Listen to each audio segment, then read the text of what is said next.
Hi, welcome to the Mum Matters podcast.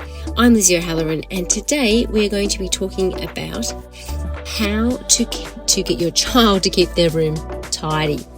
I have a little giggle to myself because, of course, with two young kids, one being a teenager and one being in primary school, this is very common, an argument that we have at home.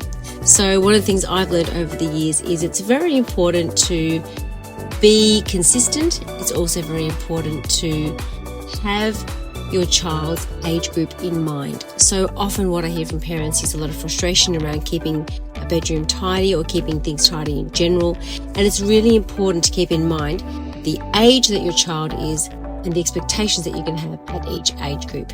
So for example, you can't ask the same of a 3-year-old or a 5-year-old as you could perhaps of a teenager.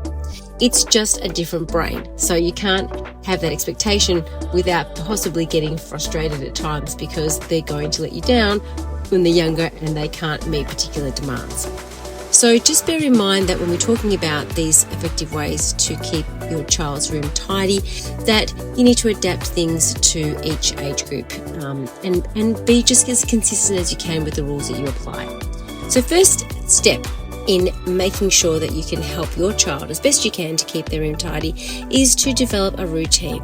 So if you establish a regular cleaning routine, a schedule that they can keep to, this can be daily, weekly, or it can be after particular activities. It helps your child to have a consistent thing to follow. And it gives them an idea of, maybe it's on a Friday that things need to be tidy. Maybe for you it's every day. Maybe it's only after particular activities like playing with certain toys or having a shower. Whatever it is, make sure that you develop rules and develop these rules with your child as well. As a family, it's very important because what can happen is they can get very frustrated if you just imply these rules straight away onto them rather than saying, actually, let's have a discussion. What do you think is realistic? Am I being unrealistic to expect you, for example, to not throw your shoes into the lounge room when you walk into the house? Have conversations with them to go, look, these are the things that I'd like. These are the things that would be my ideal, and maybe you can come in the middle and come to a compromise of things that you'd be okay with and that they will stick to. The second thing to do is to break things down. So often they get overwhelmed by how much there is to do. So you can divide the cleaning task into smaller, more manageable steps. For example, you might say, start by picking up a few toys. Then we might move to the clothes. Or you might say, okay, you can start with half the toys and then I'll clean up the other half with you. Or it might be things like saying, okay, in your bedroom we've got a mess with food over here, we've got clothes over here, we've got your homework stuff over here, we've got your school bag over here. Maybe it's about breaking things into compartments. And what you can do in the bedroom too is you can create particular zones which make things a little bit easier for them to say, when you come home from school, that's your school zone, that's your clothes zone, that's your toy zone, or whatever, depending on the age group. So it helps them to just be more structured when they come into the house. The next one is using a timer. And this is really important because you can set a timer around particular tasks. And you can even challenge your kids if they like to be challenged about how quickly they can do something.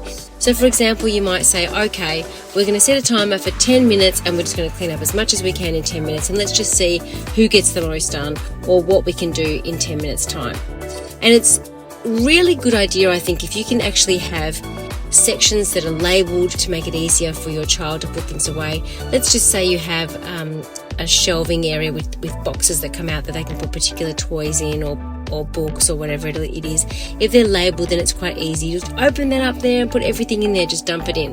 And they know all the books go in that one, all the toys go in another one, or it might be different types of toys. Whatever you do, just make it as simple as you can for them to follow and break it down, as we said before, into those measurable, easier components with time and with actually tasks. Fourth, if you can put in a reward system, this can help. It depends on how your child is motivated. Some kids are motivated by reward, physical reward, whether it be money, whether it be a new toy, and something that they can actually hold in their hands. Other kids will be more rewarded by things like I'll give you a hug, or I'll sit with you and have some special time with you, or we'll go and have a special outing together. Other kids are rewarded by just praise. They like being praised. And if you think about yourself, this works for adults too. Just generally, people are motivated by different things. So that's where we talk about intrinsic motivation and extrinsic motivation. So an example of an external motivation will be things like, I'll give you $5 if you tidy up your room, or if you get 10 stars on this chart, by the end of it, you get a prize. Or it could be, as I said before, the reward can be, we'll go out and do something special together, or you'll get this special food that you like. So it's just about knowing your child and how rewards work with your child. And one thing is not better than another. It really is just dependent on your child's personality.